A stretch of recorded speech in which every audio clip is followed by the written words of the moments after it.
Hey there, welcome back to another episode of Broke Up, Not Broken. If you're going through a divorce, don't worry, you're not alone. This is your one stop shop for mastering your life and your finances throughout the entire divorce process.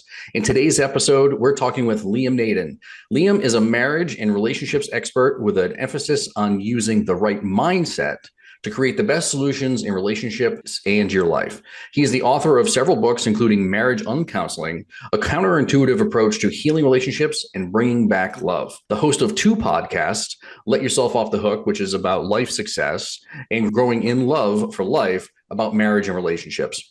He's also a coach and the creator of a number of online coaching programs, including his 7-day course, Get Past Your Breakup. So if you're feeling overwhelmed by your divorce or just in your current station in life, please don't be. Liam is here to help us break it down so you can feel confident and prepared by creating a clear picture of not only your financial situation, but how you can tackle the personal challenges that you might be facing during this phase of your life. So grab a cup of coffee or your beverage of choice, buckle up, and let's get you personally and financially empowered. Welcome, Liam. Hello, Jamie. Thank you very much for having me. It's an honor to be here. Yeah, absolutely. I appreciate you carving out some time to chat with us. This is going to be a fascinating conversation. I think your expertise in divorce and marriage and personal development is going to really hit home with our listeners here. And I'm a fan of it, even though I'm kind of a finance guy. I love this aspect of the work that we do. So I'm looking to learn a lot from you on this. So first off, I mean, we talked a little bit, coming up to this conversation about what you're doing right now, which is amazing. You're a nomad traveling the country and seeing amazing areas of the world. So how did you get into this particular line of work? And like, because it's really, really fascinating to me. How did you get to do what you're doing right now? Well, probably like people listening and watching, I went through a bad divorce myself. In fact, I went through a couple of bad divorces, and one of them coincided with me going from being a multi-millionaire and having a really nice lifestyle to literally becoming homeless. I lost everything, and I had to move in and live with my elderly mother and sleep on the sofa in the living room of her small apartment. So I lost my marriage, and I lost all my businesses, my income, and I lost everything. But what I learned from that experience was really the greatest gift that I could possibly have been given. And I think that's one of the things I think we should talk about, or we could talk about, is that when you're going through a really tough time, and there's nothing tougher really than going through a divorce, or potentially tougher, it's very easy to lose sight of the big picture, that you're actually, and I know it sounds a bit corny perhaps to say it, but you're actually being given a gift. You're being given an opportunity to learn, to grow, and maybe do something completely different, and your life to go in a completely different direction to what you thought it was going to go in. Because we all have these ideas when we get married about what's going to happen and how it's all going to turn out. But all of those, of course, dreams get crashed when we go through a divorce. So the same thing happened to me, but I came out the other side and I said to myself, I'm terrible at this relationship thing. I want to become an expert on it. I want to really learn about what makes a relationship tick, so that I don't go through the same experiences that I've already had. And during that process, and I really started to learn about relationships, both from my own experience and also what I was learning from others. At about that time, I managed to attract to myself an amazing relationship, much better than I ever thought would be possible for me. And I started to create a life for myself that I didn't think was possible for me either. And I set myself up again with businesses. And then I started sailing around the world and traveling around the world and doing all sorts of really exciting things. But that's how I got into marriage and relationship coaching, because what I discovered is that most of us have been taught the wrong things about what a relationship actually is, how to make it work, and what to do when it goes off the rails. And I think that's why there's so much stress and frustration and hurt there. It's really, a lot of it is simply misinformation. So I thought, I'm going to really try and help other people to understand and improve their relationships. And that's what I did. And I created some online coaching programs, which I still have. Some of them are about saving your marriage, and some of them are also about getting through a divorce. You mentioned get past your breakup. But and even though I say it myself, they've been very successful. They've helped a lot of people either heal their relationship or get through to the other side, as it were, with the minimum amount of scarring possible.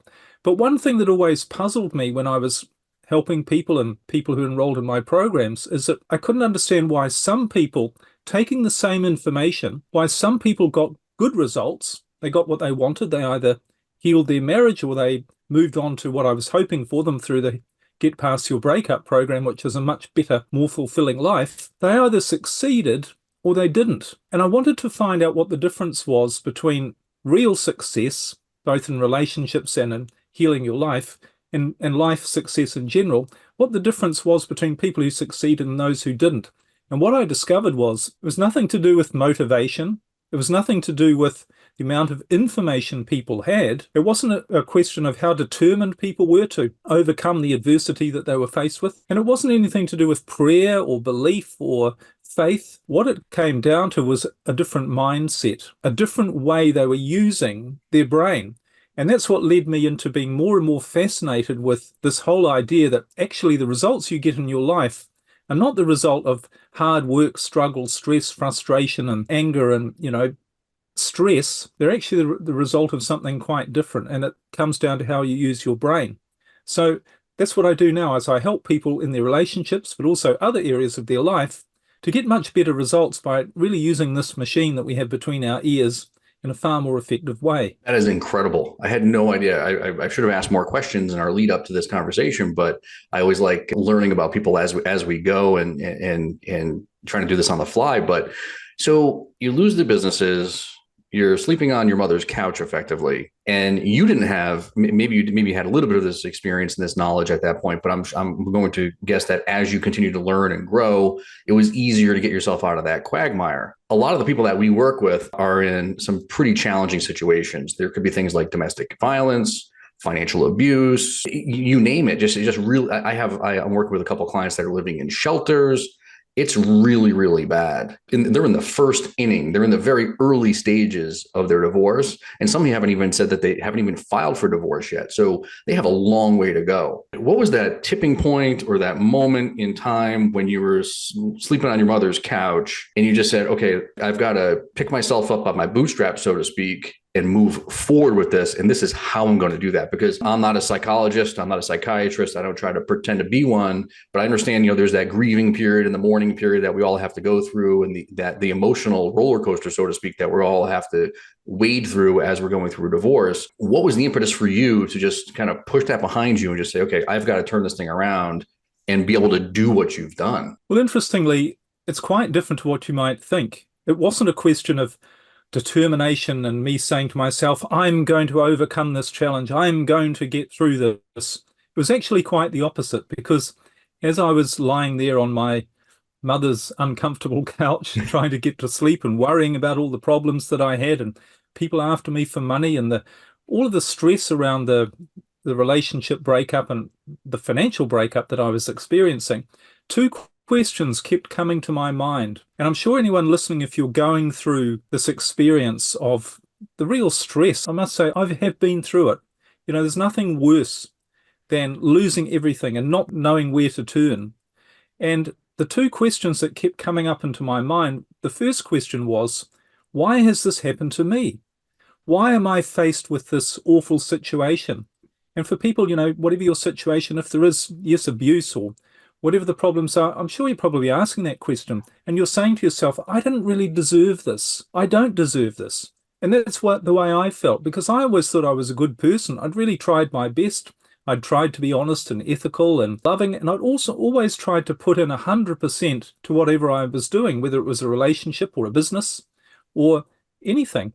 And so that question, why is this happening to me? I don't deserve this. Why? That kept coming up. And the second question that I asked myself over and over was, what do I do now? Because I had lost everything. And I thought, I really am so confused about what to do. I just don't know. And if I'm really honest, I don't know what to do. And I think that's what was the tipping point for me. And I later on discovered that it's actually to do with how your brain works. But the tipping point was to realize that the answer to both of those questions, why has this happened to me and what do I do now, the only answer I could give was, I don't know. I simply don't know why it's happened to me, and I don't know what to do. And what I didn't realize is that when you actually accept that it's not your fault, you don't know what to do, you don't know why it's happened, instead of trying to analyze and try and figure out the answer and do all those sorts of things, which from my experience, you'll never get to the bottom of. You'll never find out the real reasons why your relationship is ending, or why you'll never find out exactly what it is you should be doing. But when you let that go, and when you admit and accept that you don't know the answers, it's the first step to activating a different part of your brain. And it's a part of your brain, this is a biological function we're talking about. It's a part of your brain that actually is there designed to give you the best life possible. And I know when you're facing all of these horrible problems and things, it's very difficult to say, what do you mean the best life possible? My brain isn't giving me the best life possible. This is all hell, you know? Yeah. But there is a part of our brain that literally is designed to lead us in the best direction possible, because we have this biological purpose. We're all wired biologically to survive.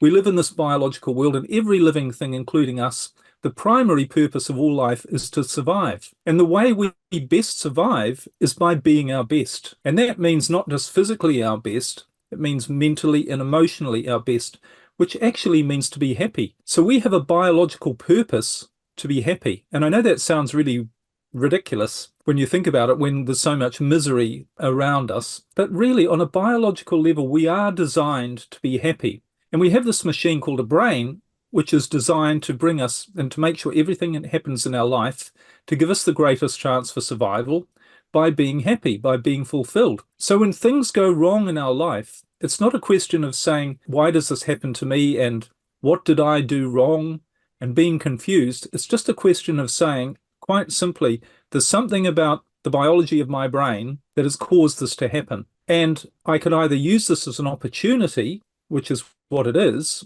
or I can let it overwhelm me and suppress me. And when you start to see it as an opportunity, you start to change your awareness and realize that you have this brain that is going to make some interesting things happen. And the sorts of things that happened to me when I got into the state of saying, I don't know why this is happening, I don't know what to do, I'm just going to give up and see what happens. And it doesn't mean I'm going to go and sit in a corner and do nothing, but I'm just going to trust that the right thing is going to show up at the right time. And really weird things started to happen. You know, have people ever had that experience where you go, how did that happen? Where did that person come from? Well, that's a coincidence. Is that just luck? And strange things were happening to me, like somebody would come into my life that I hadn't seen. I remember being in a shop and someone walked in and I hadn't seen him in 25 years, but he recognized me and he said, hey, Liam, you remember me? What are you doing business-wise? What are you doing for an income? Because there's an opportunity come up just near where I work that would be perfect for you. Now, I had no money, but a few months later, there I was with my own business, making an income again. And I don't know how it happened, but all of these strange things started to happen. And I, as I say, attracted this amazing relationship. And anyone who's been in the situation, you know, think back to when you got married before your divorce. Were you ever expecting to meet the person who became your husband or your wife? You weren't thinking the day before, I'm going to meet the person I'm going to marry tomorrow. No, they just showed up. So what you start to realize is these seemingly random events, they're not actually random. They only appear to be random to your perception when you're using a limited part of your brain. But when you start to use a better part of your brain, what I call the creative brain, these things start to show up a lot more often. And when you really, really think about it, you have to admit and realize that it is the unexpected things that are going to show up in your life that are going to determine how your life turns out.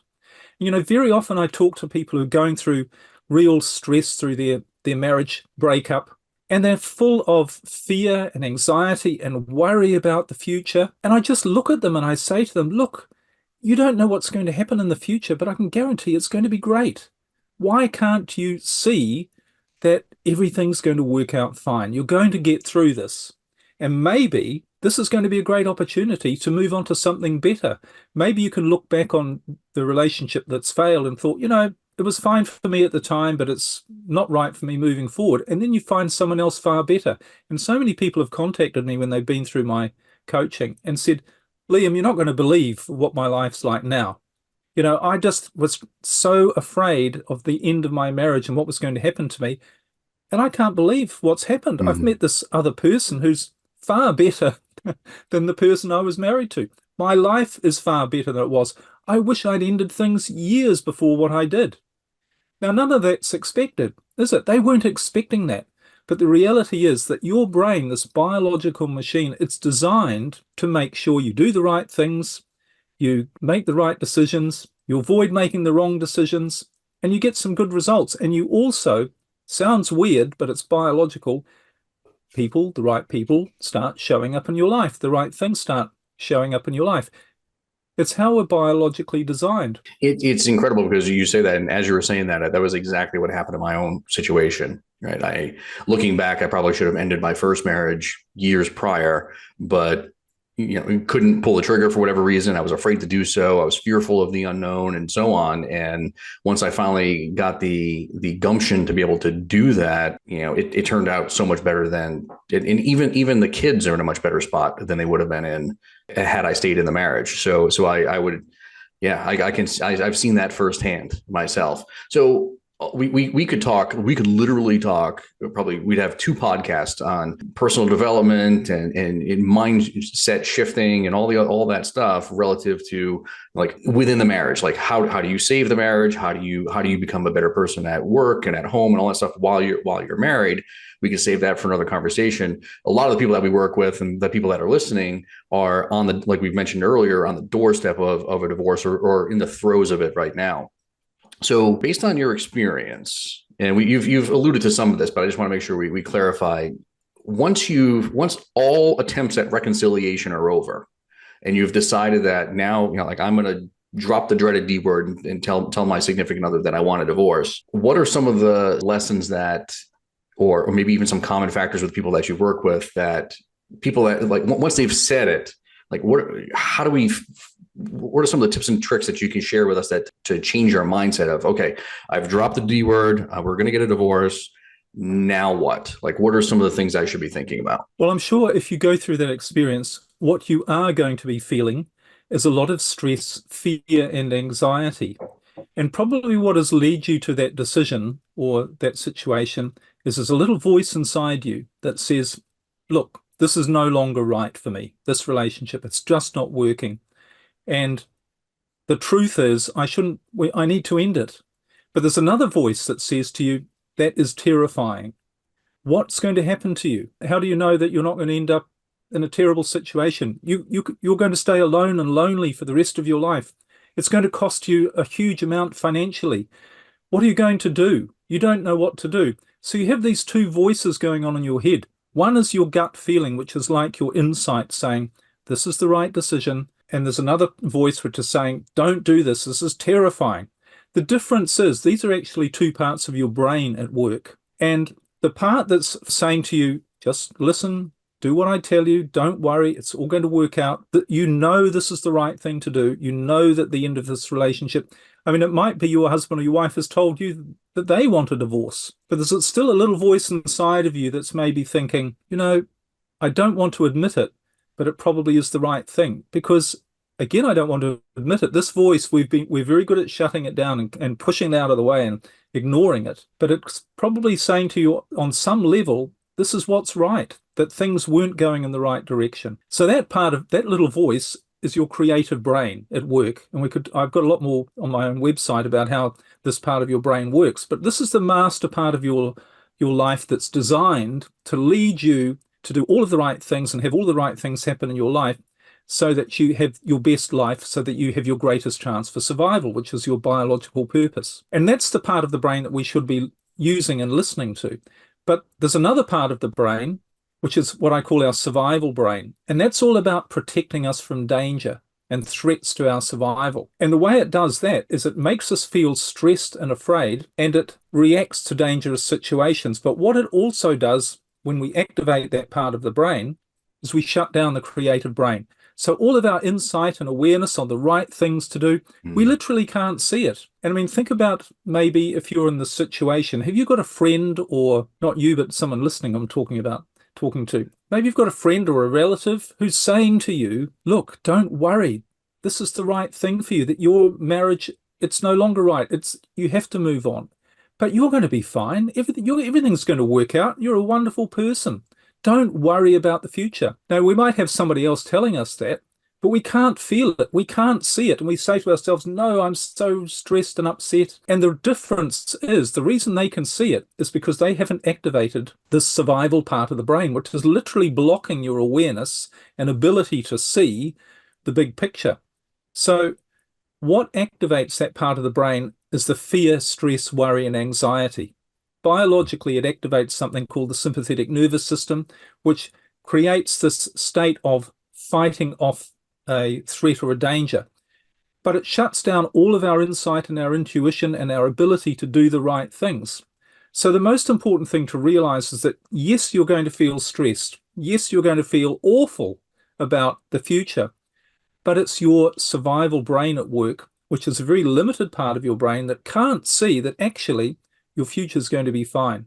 Things are going to be great. And you're probably going to look back on the situation and say, you know, that was one of the best things that ever happened to me because I learned so much from it.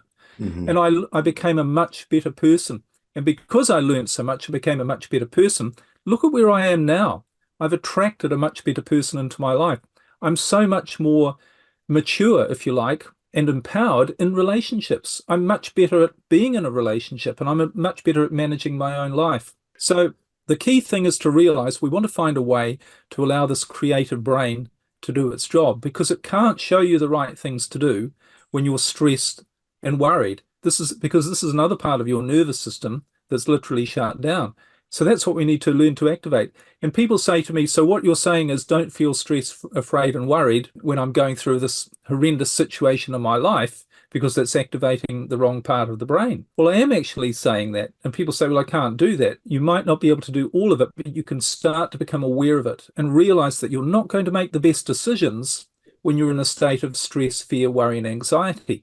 So what you really need to work on is starting to put this experience into perspective, into the big picture, and start to say, maybe things could work out really well. Instead of asking myself, why is this happening to me? Ask yourself, why is this happening for me? What's the gift here? Is there a lesson? Is there something I'm going to be able to look back on? Yeah. Maybe I'm going to end up like Liam has, where he had this horrible experience, and it's only because he had that experience that what he does now is he helps other people. And maybe that's the reason I'm having this experience is I'm going to be able to help other people that I would never be able to help in any other way unless I'd been through that experience. Who knows what it could bring? And there's nothing more rewarding than helping someone else because of your own experience.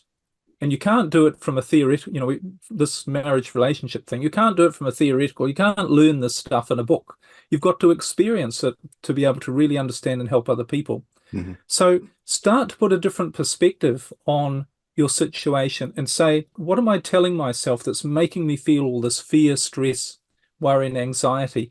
And start to see other possibilities and realize it's just your brain playing tricks on you, because you are going to be fine. I've never met anybody who didn't go through a divorce who didn't end up in a better place after it.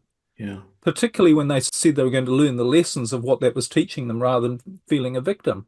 So without sounding callous, it's all actually good. You're going to get through it, but you need to use your brain, this machine, in a way that's going to help you get there faster rather than hold you back. Well, without even knowing it, that's effectively what happened to me. That's why I'm in the line of work that I am, and helping people navigate the financial nuances of divorce is because, I've been a financial planner for almost 20 years, and I think I'm in year 19-ish, somewhere in that range. And for the first 12, 13 years of my life, I was just a financial planner, and I had wanted to do work in the divorce space for many years. And at the time, the company that I was working for just said, we don't do that kind of work here. Just put your head down, kid, and, get back to work and do your thing. And then sure enough, in 2017, I went through the world's, most expensive. And in many ways, I'm still dealing with it. We still will deal with divorce attorneys and everything else. And we're 7 years after I asked for a divorce. So having that experience and living it and breathing it put me in a position where now I can not only sympathize, but I can empathize with people that are going through this exercise and this experience, and really just trying to be there to hold their hand. And, my team and I are on a mission to stop the madness of the whole court situation and paying attorneys gobs and gobs of money of, helping them navigate the divorce. And half these attorneys don't know anything about the financial aspects of it. So that's what we're here for, is to help people make sure that they're not going to jam themselves up for the next 20, 30 years of their life by making bad financial decisions during the divorce. So to that point, and so I want to talk a little bit about the financial aspects of divorce while you're going through it, and some of the mindset things and tips and tricks that you have there. And then the follow-up question to that is I want to talk a little bit about after divorce, but let's talk first about some of the things you need to be cognizant of from a mindset perspective as you're going through the divorce, and maybe trying to intertwine some of the financial aspects of some of the financial decisions that you have to make. Because I've been there myself, even though I have all this experience as a financial planner for many, many years. When I went through my own divorce, I just wanted that damn thing over with. I wanted it over because it was getting expensive and it was very emotional and stressful and everything else. And looking back, I realized, oh, wow, I made a couple of mistakes here along the way from a financial perspective. And a lot of the people that we work with don't have the financial experience and the education that I do. So I know that they're going to make mistakes if they don't leverage someone like myself and work with someone like you through this process. So how do we not only handle the emotions so we don't make bad financial decisions through the divorce? Well, I think the most important thing is to realize that if you're afraid of making mistakes, you're going to make mistakes. And this is because, again, of how your brain works. Because this whole thing of fear, anxiety, stress, and worry, I mentioned before, it activates your survival brain, which is a very, very limited brain function that you have that's only designed to react and fight against threats or dangers. It's not designed to work anything out. It can't understand. It doesn't have the answers to any problems. It doesn't know the right answers to what you should do or the right decisions you should make. These are all in your creative brain. So when you are worried about making a mistake, ironically, that's when you're going to make the most mistakes. And if you really think about a relationship, when do you make the most mistakes? It's when you're on eggshells and you're trying to not make mistakes in that relationship. So when you're worried about what your spouse is thinking or saying or what they're doing, when you're trying to figure things out, when you're trying to navigate through it, that's when you make lots of mistakes and you do all the wrong things. Whereas when you're just easy and fun in a relationship, like you were when you first met the person you married and things were good, you weren't worried about making mistakes. You just knew that things were good. You were having fun. And again, this is really biological. This is how your brain is designed to make sure that you don't make mistakes. But it can't do it because the non-making mistake part is this creative brain, which doesn't operate when you're feeling fear, stress, worry, and anxiety. And we know this to be true because how often do we think, oh, why did I do that?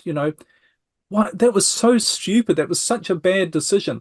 And they're always at a time when we're confused, when we're stressed, when we're trying to figure it out, when we're desperately looking for an answer, and we just, oh, I'll do that.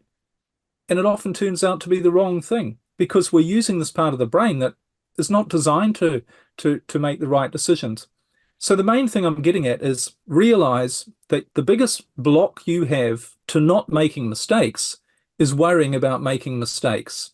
And instead of worrying about making mistakes, and I'm not saying just go, oh, well, everything will be fine, but even though the reality is everything will be fine, but you need to start changing your perspective and changing your awareness and say, well, say if I did lose everything, what's the worst that could happen? I was terrified of losing everything, and that's what happened to me. But when I actually did, I was still able to eat. I still had clothes. I still had somewhere to sleep, even though it was on the sofa in my mother's apartment. But what's the worst that could happen?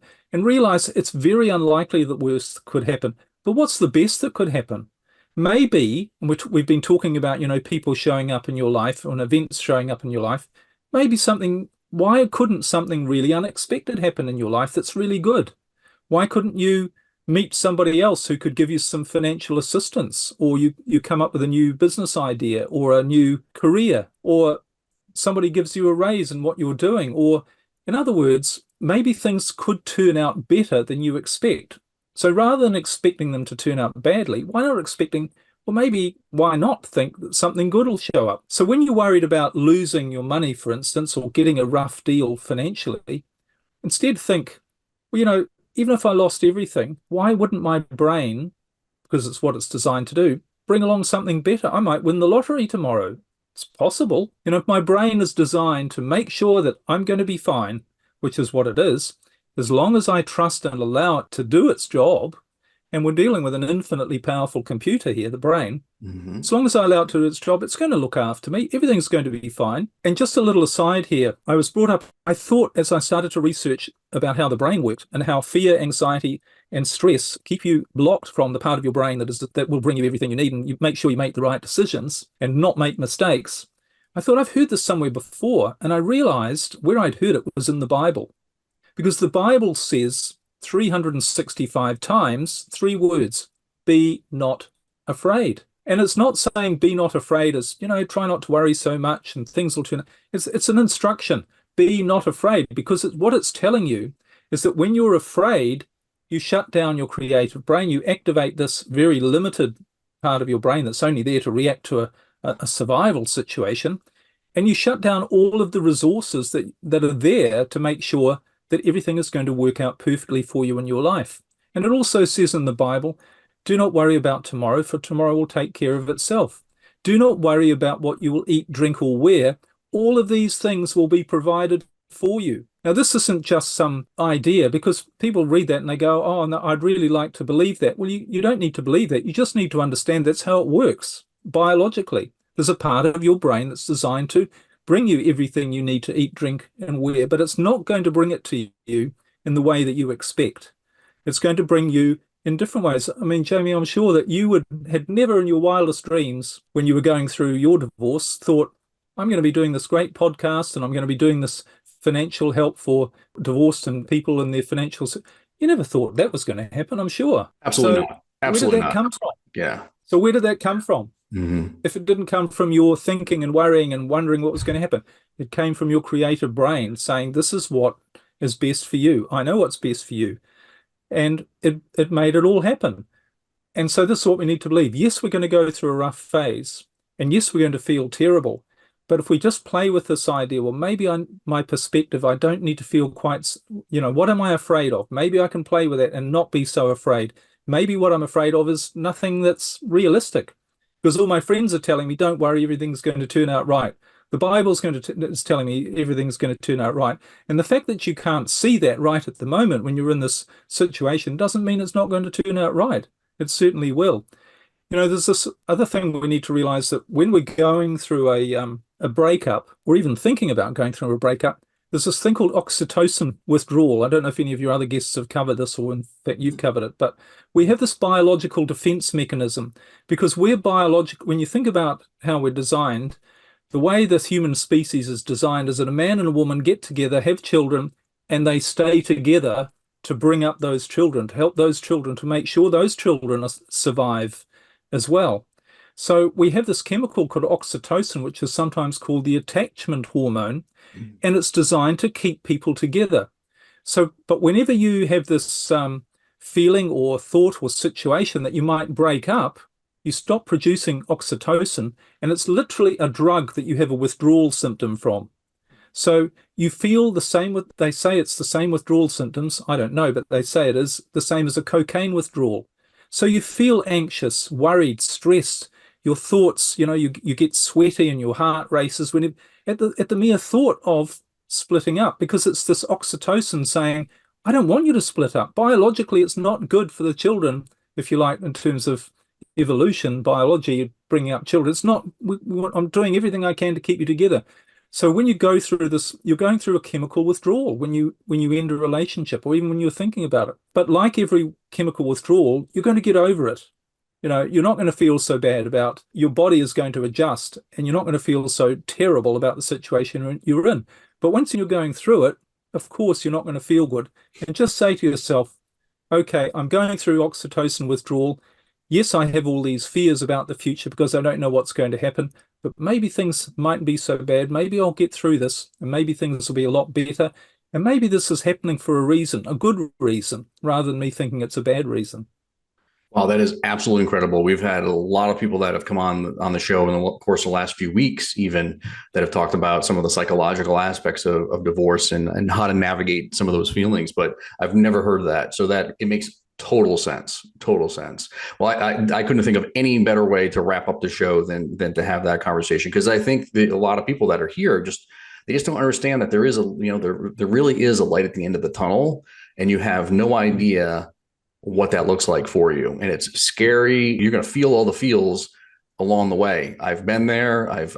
Liam's done it himself, and had to go through it himself, but you never know where it's going to bring, and this is, for me personally, it's brought me an amazing opportunity to help a lot of people. Same with you.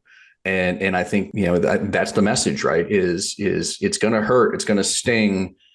And there are going to be some financial considerations you're going to have to navigate. And folks like us are here to help you with that. That's why certified divorce financial analysts and certified financial planners like myself exist, is to help people on the financial side of things and really navigate the decisions you're going to have to make there. And why folks like Liam exist as well, that, to help you through the psychological and all the emotional aspects you're going to feel.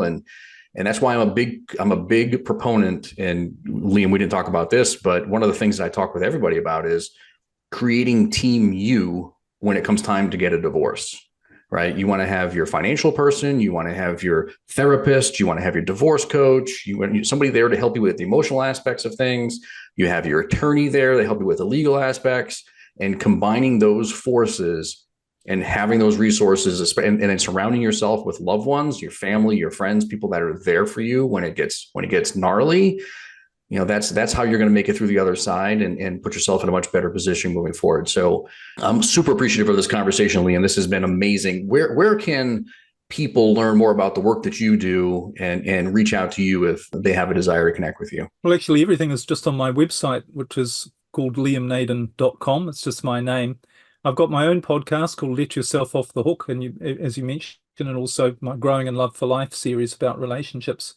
And I've also got a free webinar if anyone would like to sign up, about what I call how to unlock your success brain, because you are designed for success. And the fact that most people don't realize this or don't think this isn't because it's not true. It's just because we've been taught all the wrong things about who we are, how life's supposed to work.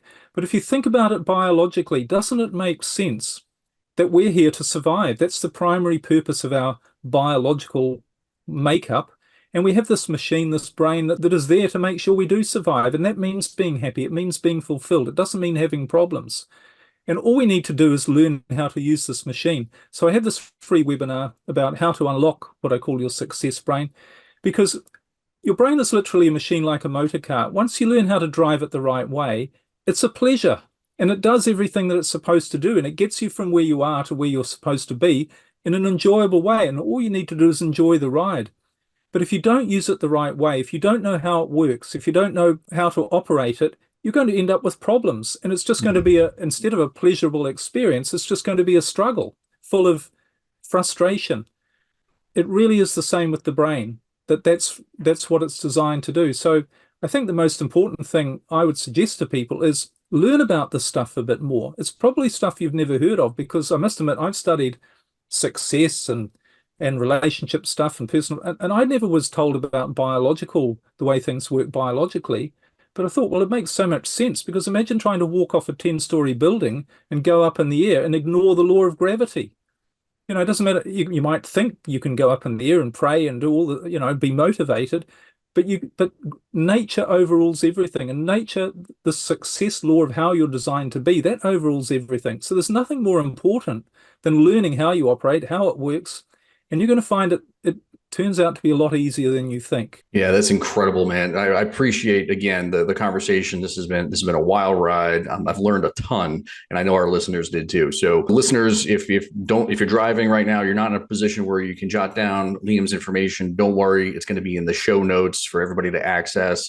We'll be sharing this on all the social media channels and linking to his stuff. So don't worry, you'll be able to get in touch with him if necessary. You can always reach out to us through allegiantds.com, which is our Allegiant Divorce Solutions website. All my contact information is there as well. Please don't forget to like, subscribe, follow all the stuff on social media so you can get more access to more of this content, because we're going to be pumping out a lot of this every week after week. Wednesdays, the podcast is going to go live every Wednesday morning. So on a weekly basis, you'll be able to get more insight into some more of the financial nuances of divorce, but also the emotional and psychological aspects too, to help you get through this. So thank you, everybody, for tuning in. Thank you, Liam, for being here with us today. I really appreciate your time, and we'll see you again next week.